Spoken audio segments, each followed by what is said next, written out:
period is to pull up the AP exam sort of framework on that period.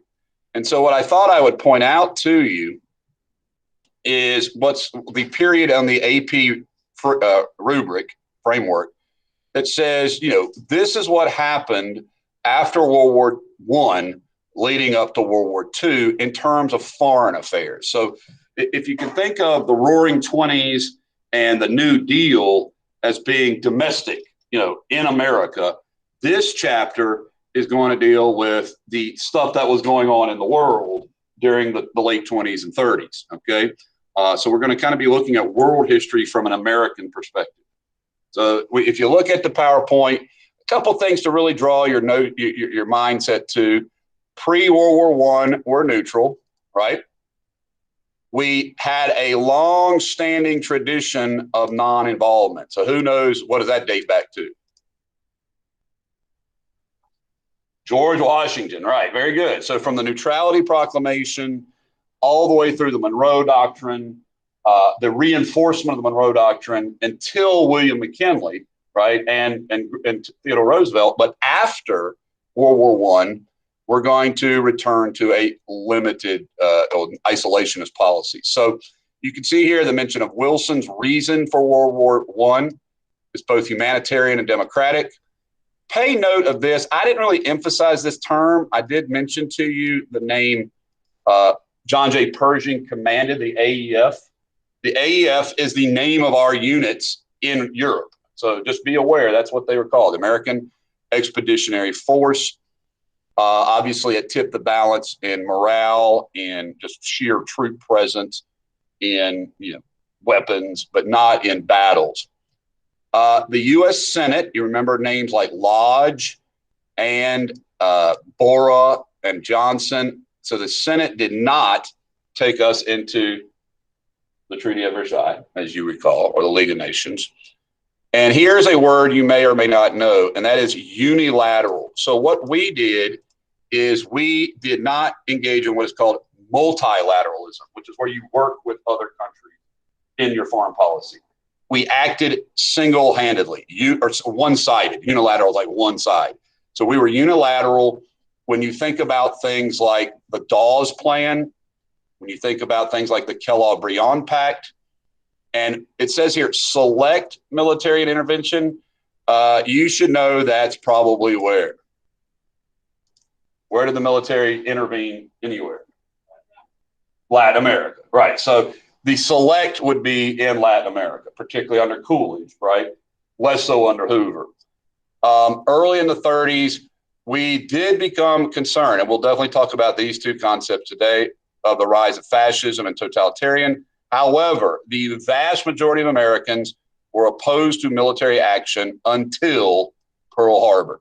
Now, most of y'all know that. That's kind of the crash course. This is the AP framework, but there's not much bones. Not much meat on the bones kind of thing. So we're going to flesh out the bones today of the interwar era and take you back to a few things first. This should be reviewed for you. The idea that we finally got around to ending World War I 3 years later. Remember that? These are not from chapter 33, by the way. This is chapter 20, not 30. This is the Hoover and Coolidge stuff. So Coolidge did send some observers, but we didn't take a role in that. I mentioned that there is a place where America is newly interested in, and that's the Middle East. So we're more interested in that than we ever had been in our history.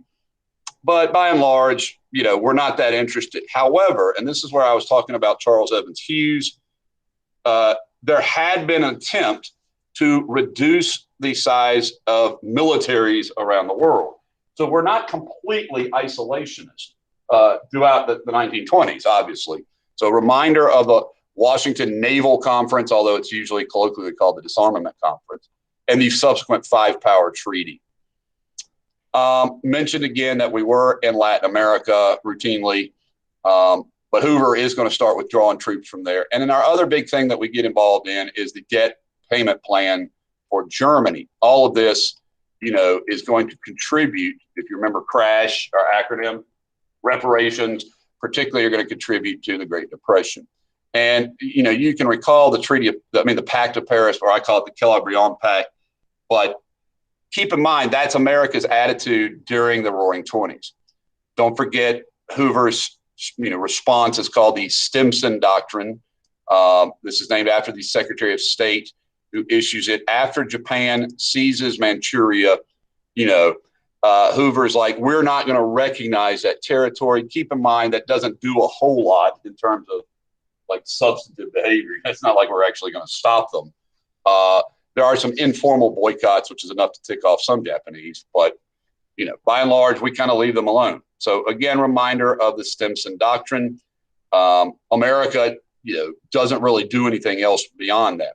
So it is the year of the Stimson Doctrine that we had the election of FDR. FDR, by and large, is not at all concerned about the rest of the world. That's not his priority.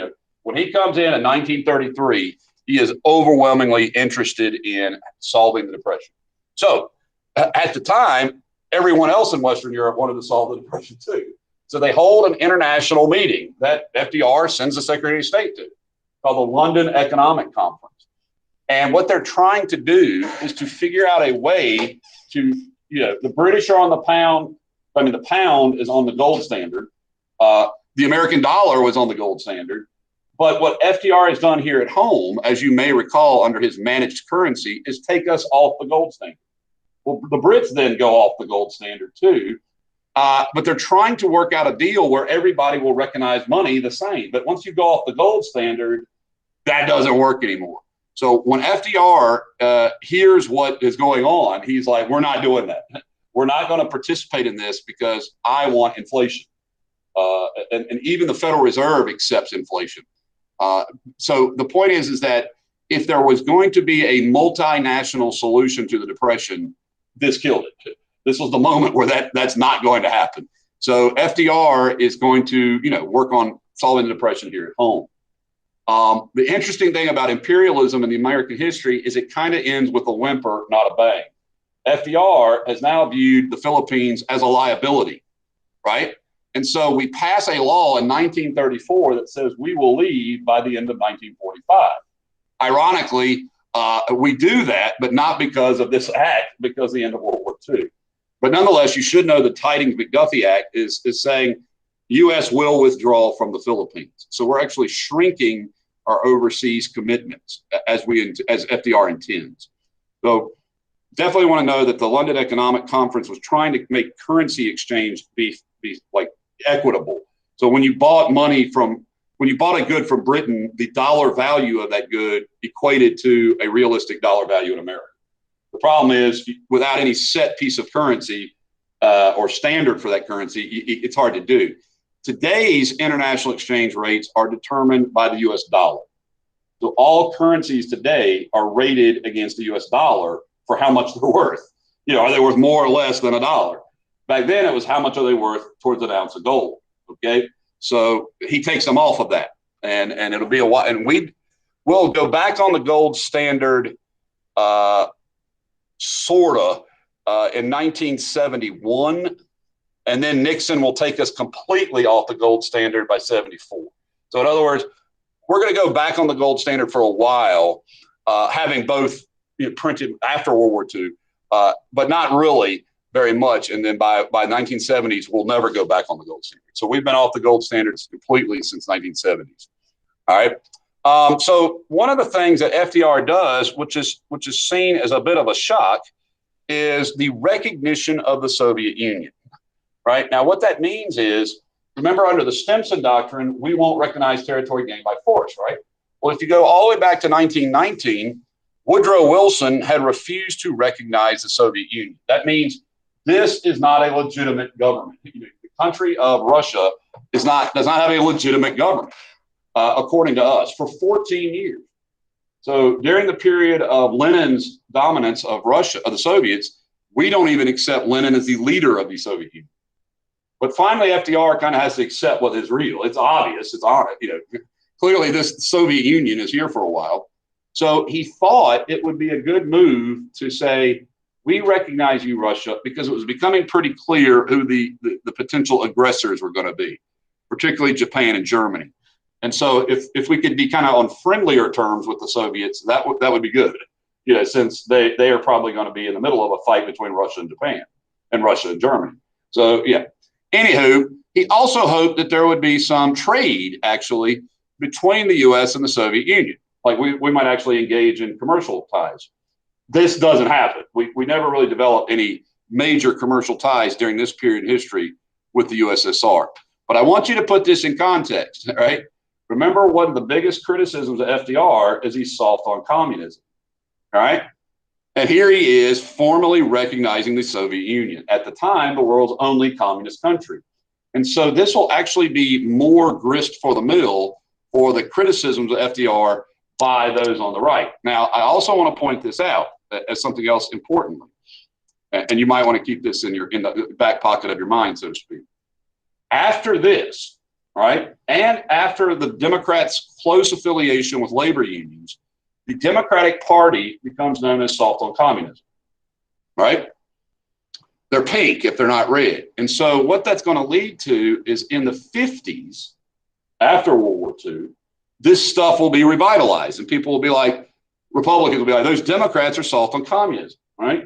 And so by the 60s, every Democratic president or candidate is going to feel like they have to be tough regarding communism.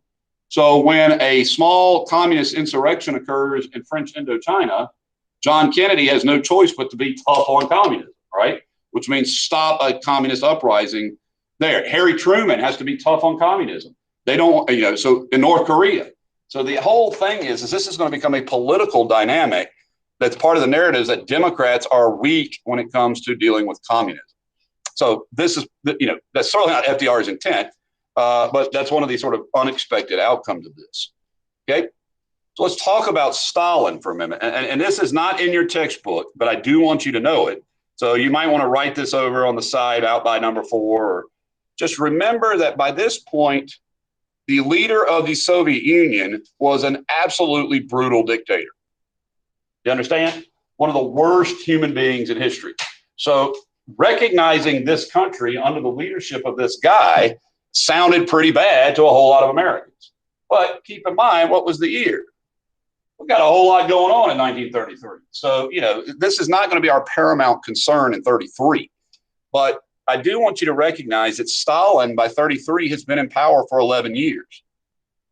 And by this point, he has done the stuff you see on the screen. He has set out to make the Soviet Union a world power, including industrializing rapidly the Soviet Union. These are called the 5-year plans. And they have a devastating impact on the peasantry or the common man of the Soviet Union. Hundreds of thousands of people will starve to death as a result of his plans, particularly the collectivization of farms. He will use a secret police to round up any political enemies, the NKVD. They will have people shot. He'll have people sunk in barges, put in gulags in the middle of Siberia. A concentration camp, a gulag. Yeah. So it's not a prison camp like that they would burn, like execute you and burn you, but it's a work camp. It's, by all intents and purposes, it's a death camp for anybody who was a critic of Stalin, who he didn't have killed. But most of his big enemies, particularly the military leaders who he perceives as enemies, he's going to have executed. And this is called the Great Purge. And I want you to make mental note of that too, or literal note, because the people that he most purges are the high command of the Soviet army. See, if you've ever ruled as a dictator or as an absolute monarch, the biggest threat to you is not from the working class people. You can control them or kill them. The biggest threat is from the elites, because they control the army. And so he doesn't want these generals, plotting a coup d'etat. And Stalin was a very paranoid dude. So, he's going to see enemies everywhere. And this is going to have devastating results during World War II. That's why I particularly mention this, because he's killed off about a third of the entire Soviet high command, which means the leaders of the Soviet military are dead, a lot of them. And so they're going to have to learn by mistake. And that's the first couple of years of the Soviet Union in World War II are devastatingly bad losses. And that's partially because of what Stalin does. So we're going to end up making, friends with this devil, so to speak. But the expression I hear sometimes is that you have to make a deal with one devil to defeat another, and the enemy of my enemy is my friend. So Stalin is going to be a weird member of the Allies because he's just as bad a brute as Hitler is, if not worse. Okay, keep that in mind. So I think back to when the dedication of the D-Day Memorial was held here in Bedford, Virginia. And there were protesters at it, which I thought was extraordinary. And then I found out what they were protesting. They were protesting the inclusion of a bust, a head of Stalin there. See, at the D-Day Memorial, you have a list of all the Allied leaders, kind of like their head, like Churchill's there, and there's Stalin. And there were people who are like, we don't want Stalin at this important memorial. But to be fair, it's the Soviets who helped win World War II. So Stalin's a bad guy. He's part of the history of the Soviet Union. Obviously, you need to know him. And your book kind of soft pedals him until the Cold War. You'll notice that he's still in power as late as 1953, the election of President Eisenhower. So he's going to be in charge throughout all of President Truman and Roosevelt's presidency, okay, as well as all the Roaring Twenties. Now, FDR recognizes that there is a major threat to the Western Hemisphere coming. It is coming from fascism. It is coming from communism, potentially. And Hoover had kind of already started doing this. Hoover had been withdrawing troops from Latin America. But FDR is absolutely committed to bringing everyone sort of together in the Western Hemisphere so that guys like Hitler and Franco and Mussolini and Tojo won't think that there won't be a Zimmerman note. There won't be an attempt to ally themselves with Latin America. Okay. And so he is going to work with Latin America. He refers to their relationship as good neighbors, right? He promises to not intervene in Latin America. And perhaps most notably, he overtly rejects the Roosevelt corollary. So this is where the Latin American nations do start to see America as their partner and not their boss, so to speak. There's a much stronger partnership, and that lays the 7th Pan American Conference. So Latin Americans have a lot of respect for FDR in history, and particularly in Mexico, which is where we'd had so much problems. And here's the quote about the good neighbor. And he says, I would dedicate this nation to be like the good neighbor. And he uses this metaphor several times dealing with the buildup to World War II. He says, we respect ourselves and we respect others, and that's a very Maslow hierarchy of needs kind of statement. Once you can have self-respect, then prejudice kind of melts away, but if you don't, then that's a problem. All right. The neighbor who respects his obligations and respects the sanctity of his agreements with a world of neighbors. So he wants to be the good neighbor. All right. So that's FDR's policy with Latin America. If you ever hear that as a question, that's directly referencing Latin America. Okay. Now, another thing that he really wants to do, and thank goodness for this, because it's the beginning of the end of the tariff conversations. All right. I know you're sick of knowing which tariff do which, like Clayton Boulware and Courtney McCumber and Holly Smoot. Oh my gosh, how many congressman tariffs have to? Well, this is crucial. It empowers the president personally to have the authority to raise and lower tariffs. So the president of the United States, without an act of Congress, no Congress necessary, can now raise or lower tariffs personally. And that is still the policy today. This is how President Trump can slap tariffs on China. President Trump himself, not like an act of Congress. So today, we rarely ever see trade acts unless they're creating large multinational trade organizations like NAFTA or DR-CAFTA or the TPP. All right. So today, presidents can raise or lower tariffs. And this will begin the beginning of the steep decline in tariff rates that will never come back. So in other words, tariffs are now going to start dropping tremendously. This is Cordell Hull. He's very, very active Secretary of State, very smart man, educated man. And, he's a firm believer in free trade. And so this is the victory for James K. Polk. this is a victory for Woodrow Wilson. We're finally going to get to the point where free trade is going to become our national pastime. But that's not until the end of World War II. So just this past week, President Biden was talking about making 100 businesses in America that would bring back jobs from overseas because of the supply chain and stuff. Well, the free marketers are going nuts. They're like, you can't do that. That disrupts free trade. We trade with the countries that have cheap labor. We produce awesome stuff. We don't bring cheap labor back to America. But we'll see. We'll see how that goes. But the point is that free trade is now a result. Now, by far the most important characteristic of the interwar period under FDR. So the interwar period under the Republicans was sort of like, these international meetings, but not a lot of commitments other than maybe the Calabrian Pact. But one of the most important things is a perspective that emerges. Now, this is long before Fox News or MSNBC. So back then, the sort of narrative was not set by the media, but was rather received to the media.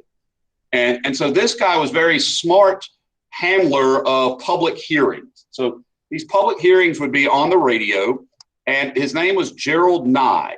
So he ran what was called the Nye Committee. The committee itself was a committee on the investigation of World War I. So they're going back now, kind of like us. After 9/11, we had a famous meeting group called the 9/11 Commission, right? A group to study why 9/11 happened. So this Nye Committee is going to hold hearings on why World War I happened. So it's an investigation committee. And what they believe, and they come to actually assert, was that we entered into World War I so that businesses that made weapons could get rich. Okay? So the Nye Committee, I've got some random letters in here. The Nye Committee investigates the charge that World War I was caused by merchants of death. And they argue that the committee does say that the bankers and arms manufacturers were the reason for World War I. So this is what Congress says. Senate says this is why we fought World War I. Now, I argue from a historical perspective that is not true. I do not think Woodrow Wilson was in the pocket of banks and arms manufacturers. And I think they could have made just as much money really without our entry into World War I. You understand? That's my perspective. But Wilson is blamed by having sailing into areas of like conflict zones. And that's interesting because what that basically means is, if you remember the Embargo Act, right, that's about what these guys was the only, like, this is really isolationism. Like, they're saying we shouldn't have even sailed in waters where belligerent nations were fighting. So forget freedom of the seas. We just wait until they're done killing each other. So this is going to be the attitude shared by a whole lot of Americans in the 30s, is that World War I was unnecessary and caused by special interests. You understand? And so that then is going to lead to another law being passed around the same time, not directly related to the Nye Committee, but related to the sense of sort of how do we make isolationism into laws. And that is something called the Johnson Debt Default Act. If you recall, after World War I, we'd loaned a lot of money to people, right? Then we had the Depression. What had all those countries done? What word is it when you don't pay your bills? They default. They defaulted, like they didn't pay us back. This is that Dawes plan. They never paid, except for Finland. I should always give Finland a shout out. Well, this law said if any country owes us money, they can't borrow any money from us. No country can borrow any more money from us. Well, lots of countries in the world owed us money. So that was a pretty slap on the face to, particularly if you're the Brits and you need money, or the French or the Spanish. So nobody allowed to borrow money. But by far, the most important consequence of both these hearings and the national mood. Now, I point this stuff out. Guys, this was what the American people wanted. So to blame America for being neutral in the interwar period is holding ourselves, not Congress, but us, responsible. This is what the American public wanted. So we're going to pass 3 laws. Congress is going to pass 3 laws each year, making them more and more enshrined. And these are what they do in total. Now, I know that there's 3 separate laws here, but you can collectively call them the Neutrality Acts. That can be like a singular term, neutrality acts. And so it's key that you recognize here.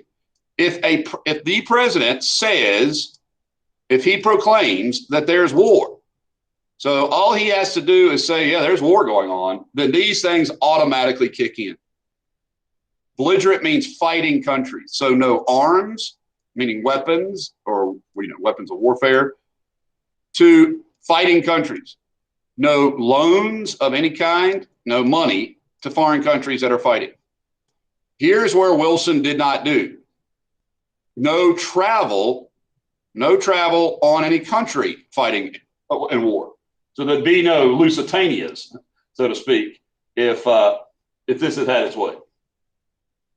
And perhaps interestingly, no involvement in the Spanish Civil War, which was going on at this time. So what's also important, I actually have it down here.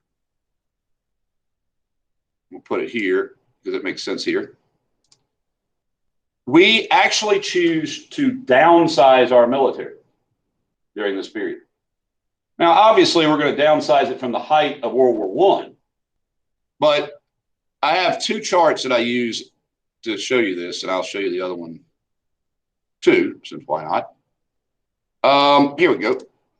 So in 1935 and 36, when the Neutrality Acts were passed, we had fewer than 150,000 troops and up to about 178,000, just sort of like normal troop presence, army presence, right? They're stationed all over the country and in the Philippines.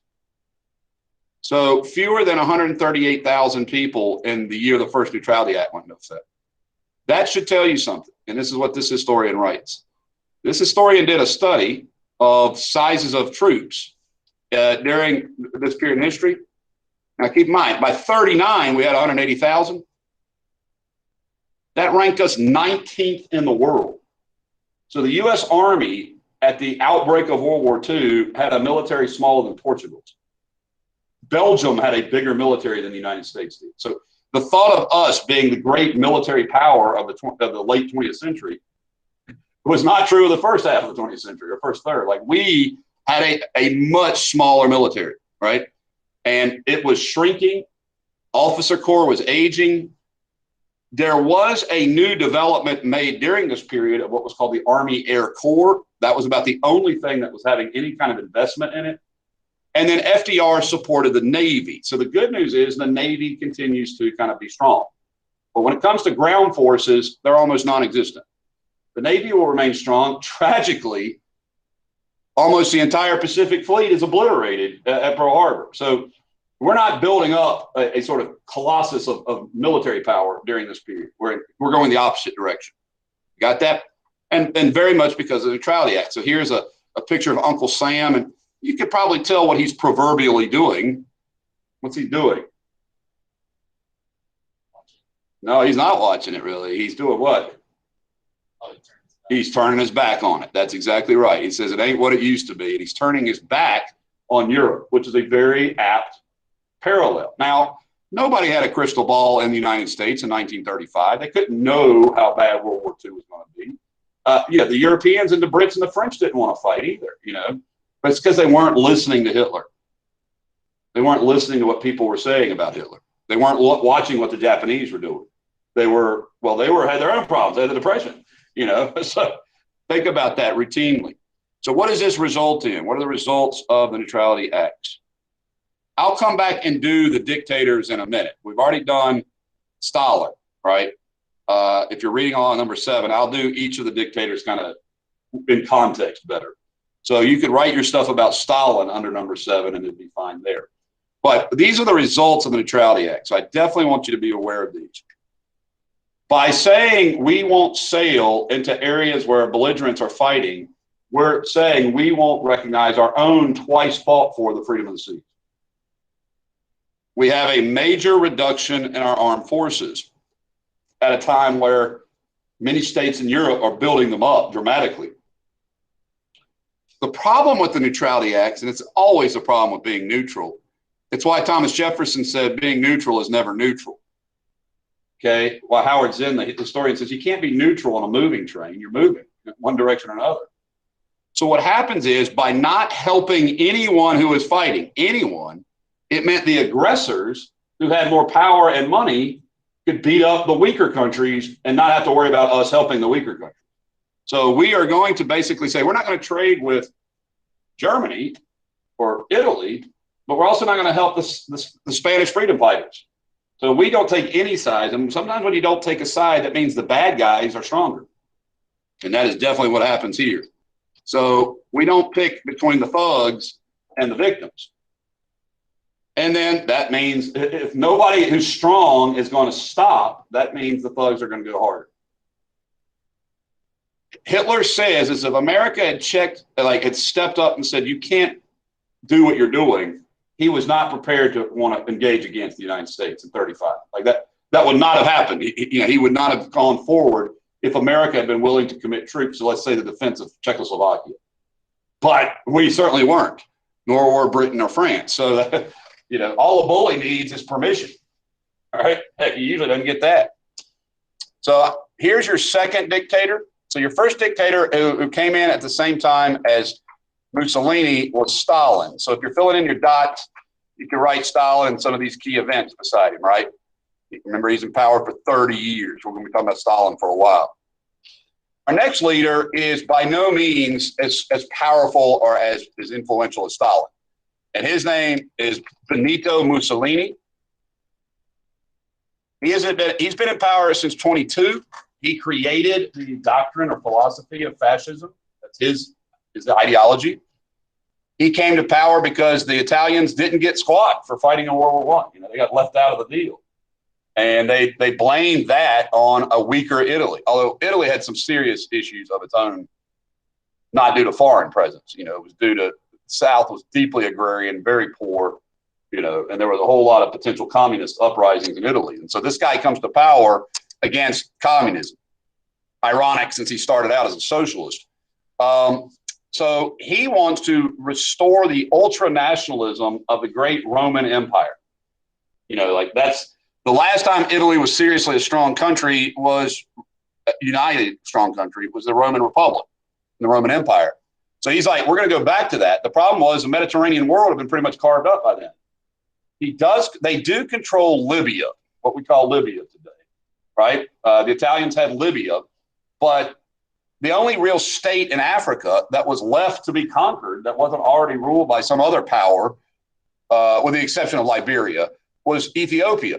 And the Ethiopians had actually defeated the Italians in the 1880s.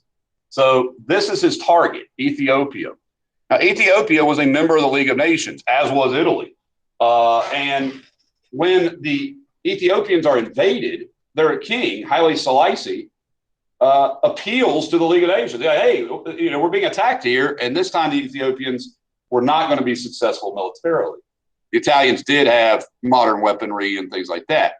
And so Selassie appeals to the government, to the League of Nations, and the League can't do anything. They issue a verbal rebuke. Mussolini quits the League, and you get in the hang of this, right? Like the League doesn't do anything, and so these guys keep on going. And he takes over Ethiopia as well as Italian Somaliland and Eritrea. So he now has control over what we would call the mouth of the Red Sea or the Gulf of Aden. That puts him in direct conflict with the English, who control the Suez Canal. So this is more imperialist conflict that he's going for here. But I don't want you to think of him as nearly as effective as Hitler. Italy had a much stronger industrial leadership class, like elites, that Mussolini couldn't push around. Italy had the Catholic Church, obviously that, in fact, Mussolini is going to sign the Lateran Accords during this period and make the Vatican City a country. So the Catholic Church will work with Mussolini, but he can't control them. He can't control the labor group. So, he's not all powerful like Hitler will be, but he's still a very bad dude. And I definitely want you to know fascism under Italy and under Mussolini. So FDR is running for office, and this question came up. This is his election against Alf Landon, which is a total landslide victory. Remember when he defeats Landon? But in that campaign, the question did emerge. What's your position on what's happening in Africa and in Asia and in Europe? And he's like, us Democrats, we're not isolationists, except that we don't want to be a part of war. We're not isolationists, meaning we like to trade and we like to travel, but we're not going to be a part of war. He says, I have seen children. He was in Europe. He was the head of the Navy during World War I. So he'd actually been in Europe during the period. He saw World War I have seen children starving. I have seen the agony of mothers and wives. I hate war. I've seen the dead in the mud. I've seen, this is I hate war speech, as they call it. So if you're going to vote for FDR in 36, you don't have to worry about him dragging you into European problems, right? Like, that's pretty clear. Okay. So then he gets elected and he gives a little bit different speech. Now, I think this is fascinating. In 36, he hates war, but in 37, he still hates war, but he calls what's going on in China, what's going on in Ethiopia, a physical disease. He analogizes, today we would almost look at those folks as terrorists, but they're nation states. So he calls this a disease. And he says we should quarantine ourselves from the disease. So, this is the quarantine speech, it's called. It is my determination to avoid war. I don't want to go in war, right? In this era, we shouldn't ever be stupid enough to go into war by invading and violating, breaking treaties, violation of other countries' territories. All right. Yet the peace of the world, including our own, is being threatened by that very thing. This is the moment, not necessarily the speech, but this is the moment in FDR's presidency where he is now becoming concerned about the fate of democracy around the world.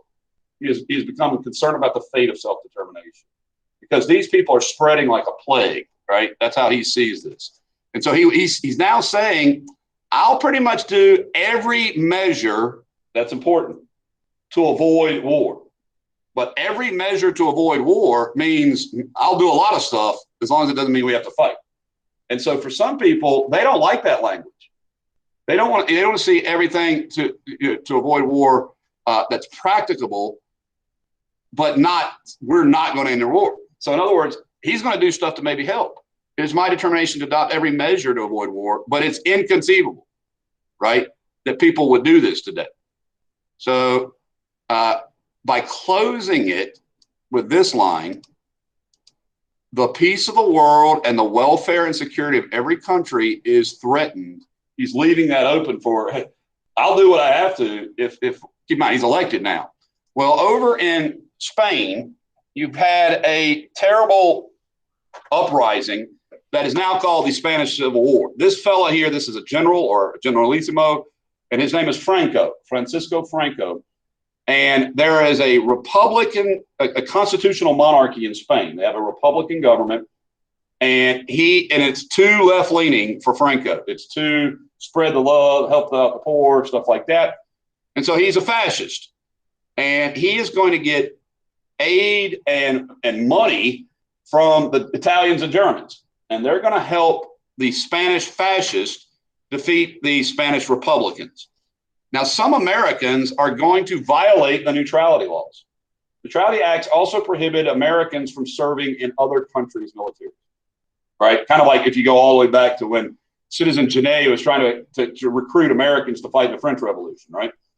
Well, you're going to have a group of Americans who actually go over to Spain and form an American unit in the Spanish Civil War, the Abraham Lincoln Brigade, they call it.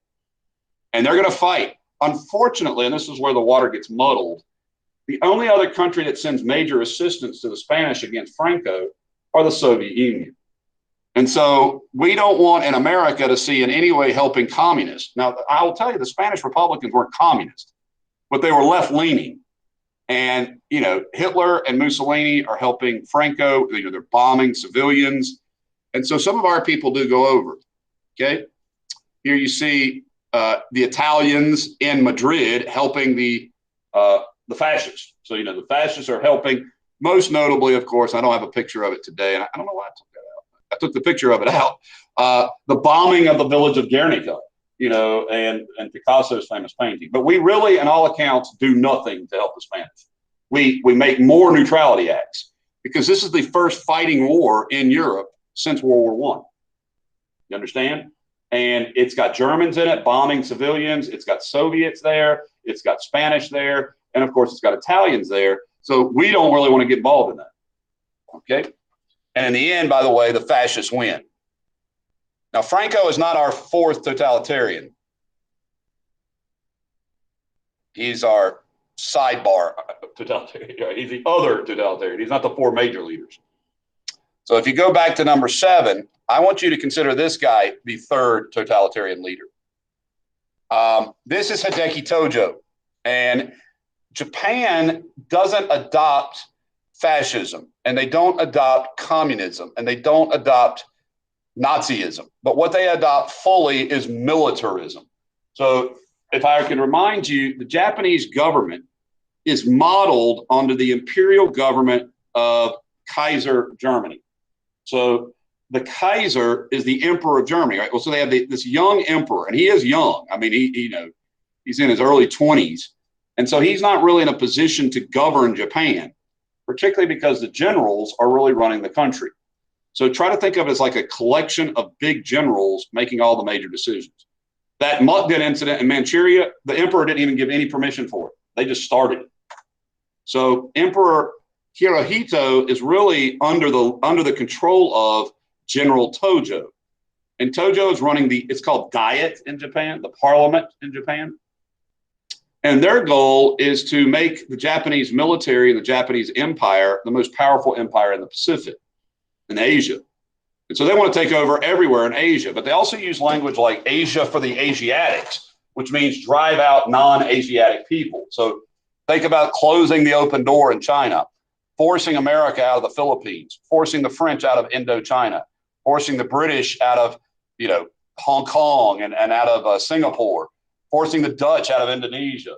So you get what I'm saying? Like all these Europeans push them out.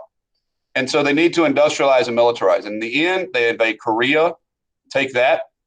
They invade Manchuria and take that. This is the time of the Stimson Doctrine. And ultimately, they will take over China, more or less, all the parts of China you want to live in. So the Japanese are clearly shaping up to be our rival in the Pacific. That is a fact. And I definitely want you to think of it. Hitler controls the military. Mussolini controls the military to a lesser degree. Tojo has complete control of the military. So this is by far the most powerful military state in the world at this time.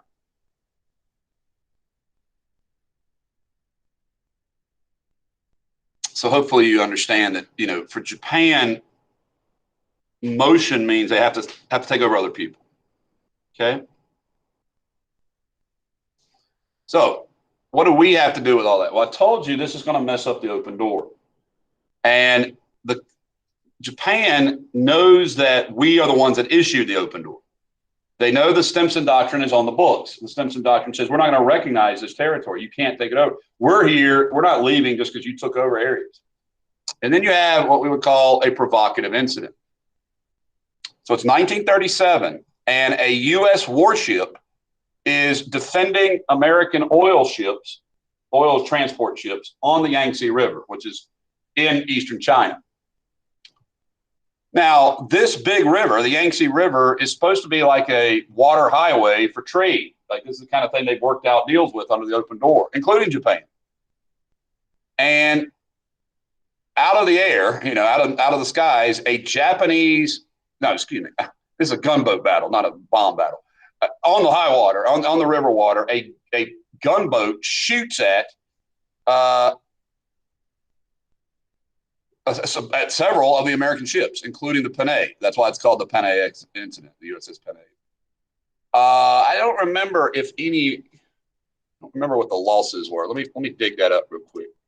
I don't have that on this one for some reason. I always see things I'm missing whenever I teach this stuff.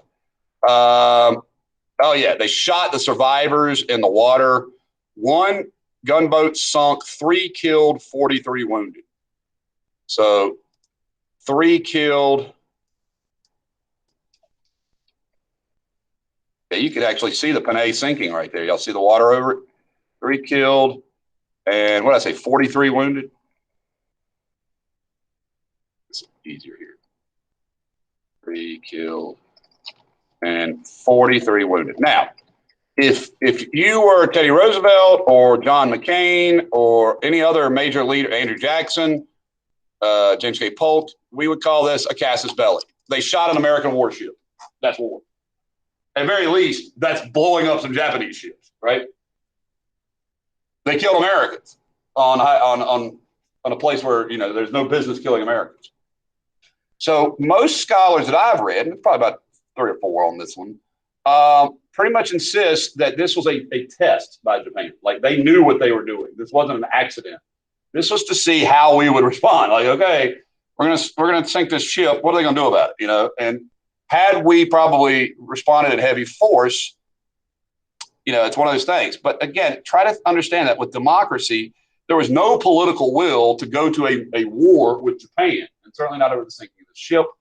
We sent off an angry, you know, response. How dare you? The Japanese apologized. They gave us money and said, "Well, we won't do that again." They kind of backed off, and that's what Americans wanted to hear. Like, Americans were like, "Okay," they didn't mean to. Yeah, they're like, well, that does happen. There are times when they call this the fog of war, where, you know, we have shot down commercial airliners by accident, you know, tragically, you know, where mistakes happen. But this wasn't one of those. They knew what they were doing.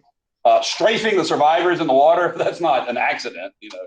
So the point is that Japan took from the Panay incident, well, America's soft enough. Like, they're not going to put up resistance as we take over China. And so that meant they could keep being sort of aggressive and not have to worry about Americans sort of saying, stop doing that, right? And here's our 4th leader who needs no introduction. He comes to power in 1933. And so by all accounts, Hitler's rise to power is an absolute result of the Great Depression. Like, you know, he was definitely charismatic. He was a tremendous speaker. And he was very cunning and smart in that respect. But at the same time, there's no way a guy like, you know, the president Hindenburg of Germany called him an Austrian corporal. It kind of reminds me of how they looked down on Napoleon as a Corsican, you know. So he is seen as sort of a small person initially. I'm not going to give you the history of how he rose to power to dominate what became known as the Nazi Party. Leave it to say, though, he was intensely nationalist. There was a movement afoot in Germany at the time that he hated both ways. One was people were turning to communism. The German economy had collapsed. People were turning to communism. There were communists marching in the streets. And on the other side, there were people recommending the breakup of Germany, the dissolution of Germany into its sort of, you know, various states, like, you know, Saxony and Bavaria and all those places. Well, Hitler was an extreme nationalist, so that talk about secession and breaking apart, he absolutely despised. And he absolutely despised communism, you know, because again, communism doesn't care about nation states. You know, the phrase that Marx wrote is workers of the world unite. It's not a national movement. So when his brown shirts, like Mussolini's black shirts, start slaughtering communists in the streets, the business and middle class are like, yay, you know, like, kill off all those bad people, you know, like, we love that. And when he blamed Jews, the middle class, well, yeah, it's their fault. And so he rises to power as a result of communist, you know, movement in Germany and the failure of the Weimar Republic, the Democratic Republic of Germany, to solve these problems, and an intense, nasty dose of anti-Semitism. So in 1923, he tries to overthrow Germany, i.e. Bavaria, and create a state under his leadership, and that didn't work. He goes to prison for treason and is only in prison for a year. And when I say prison, it's more like a country club for him. All right. And so by the time he emerges, he's written his sort of magnum opus, although I think it's total garbage. I've shown y'all how big The Wealth of Nations is, right? And some of you guys have had me have seen this other book. Mein Kampf is typed by Rudolf Hess. He has a personal secretary while he's in prison. You know, and he narrates to this fella Hess this book, and that's how big Mein Kampf is. It is a massive book, and it is, some of it is interesting, but most of it's just on and on the same garbage, right? So what he lays out for it, though, is the goal of the Germanies, or Germany, you should say the Germanies, is to take over land in the east. He calls it Lebensraum, right? It's to restore the glory of Germany and to get rid of the Jewish problem in Germany. Now, he doesn't lay out how they're going to do that in 33 or 23, but nonetheless, it's filled with garbage like that. But Hitler does put Germany completely back to work. First of all, the Nazi in 1933, the Nazi Party passes the Enabling Act, and that gives him absolute control over Germany. He becomes both chancellor and president, which means he has all that. And then they give him extreme emergency powers to do whatever he needs to. So he then proceeds to fire all the women in Germany. They're all fired. Go home and make babies. In fact, families that have multiple babies, like many babies, will get rewarded, taxes and stuff like that, right? So women's job is very, very traditional. Have lots of babies. And by the way, when you get rid of women, that means more demand for workers. And then he has a national building program. And it sounds very similar to the New Deal. They build the Autobahn, the great highways of Germany. They drain the swamps and do reforestation. And it's like the CCC. He sends kids to summer camps. They're called the Hitler Youth. So, he's put Germany back on those tracks, so to speak, so that by 1936, and you think about 36, we're still heavily in the Depression in 36, right? Berlin hosts the Olympics. So these are called the Hitler Olympics. Now, the beauty of these Olympics is we send our athletes over there, including great African-American athletes like Jesse Owens, and we absolutely stomp the Ubermensch of Germany. All right. But lots of people are impressed at how strong Germany is, how quickly, in a span of a decade, they've gone from really in absolute turmoil to Hitler's making the trains run on time, and, people are employed and people are happy. And so Hitler's right. So he's kind of like Napoleon. At this point in history in Napoleon's career, he put France back to work, so to speak. It's only when he starts, killing Jews and invading his neighbors that he becomes this vile person. Well, he's always a vile person, but he is a massively successful German nationalist. Like, he cares about the German, like the people, sort of. So let's close today, because I actually have to leave a little bit early with these last two things. So one of the ways that Hitler came to power was talking about what was called the stab in the back, right? And so that means at Versailles, the agreement that they lost. Keep in mind, the Hitler was a veteran. He won the Iron Cross. He was decorated for valor. That's what this is. That's the only medal he wore, which was an actual medal for bravery that he earned. And so, the veteran, and he hung out with veterans a lot, like particularly armed veterans who didn't break up. They're called the Freikorps. And so they hated the Treaty of Versailles, the war guilt clause, the idea that the Germans lost, the giving away of German territory in the German Empire. These are all weak actions, he believed, and others in his country did. And so one of the rules of the Treaty of Versailles was that Germany could not have a military. Keep in mind, Germany's history is from Prussia, and they're overwhelmingly militaristic. And so now they're being told you can't. Well, he violates that. Starts arming Germany. He starts building an air force, and he will be way ahead of everybody else in that area, except for America. He starts building the best tanks in the world. And so the German rearmament program is fantastic, from a military standpoint. It's the same year that Mussolini invades Ethiopia, or the Italians do. He reoccupies the territory of Germany that the French were using to pay off reparations, and sends military troops there, and they just leave. They're like, yeah, it's your backyard. You can occupy it. So this is the beginning of aggression, okay? Fascists will then send assistance to help Franco, but it's this section right here that is most associated with what Hitler does, okay? So this would be number 13 if you're following along on your study guide.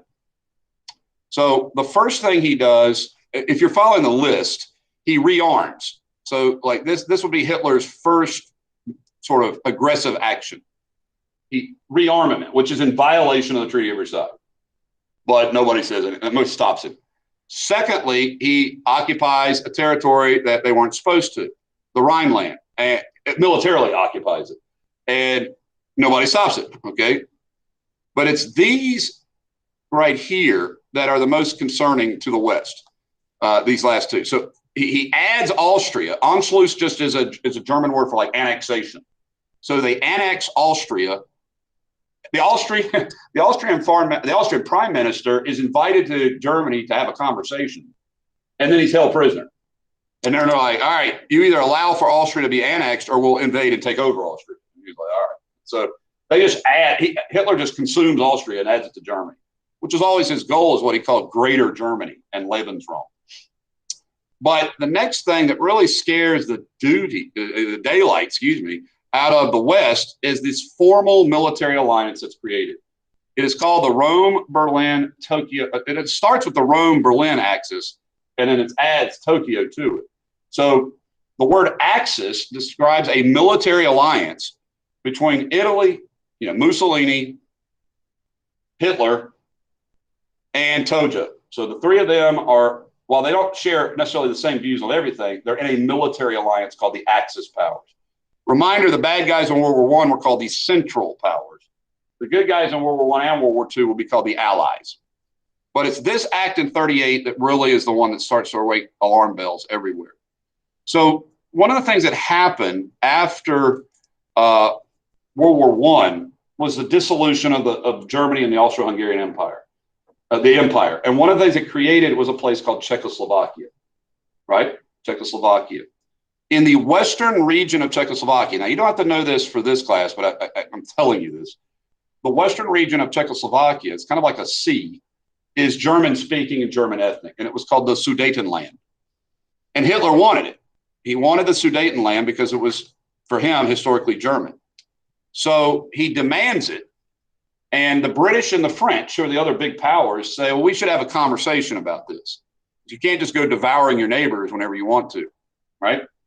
So they meet. And if I were to play this for you, you can actually hear Chamberlain talk, but we don't need to do that right now. So it's an agreement between Hitler primarily and Britain and France secondarily. All right. So the British Prime Minister at the time is a guy named Neville Chamberlain. I do want y'all to hear this, though, because let me say it from this slide.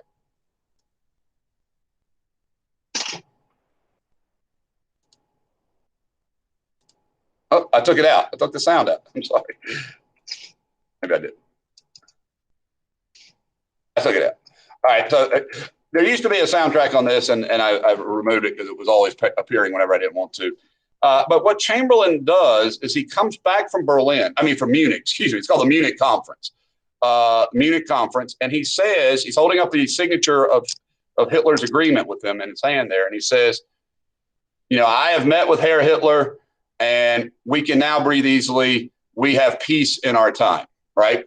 And so what the agreement that is agreed upon at Munich is that the Brits will permit, Chamberlain says the Brits will permit the annexation of the Sudetenland as long as that means no more aggression.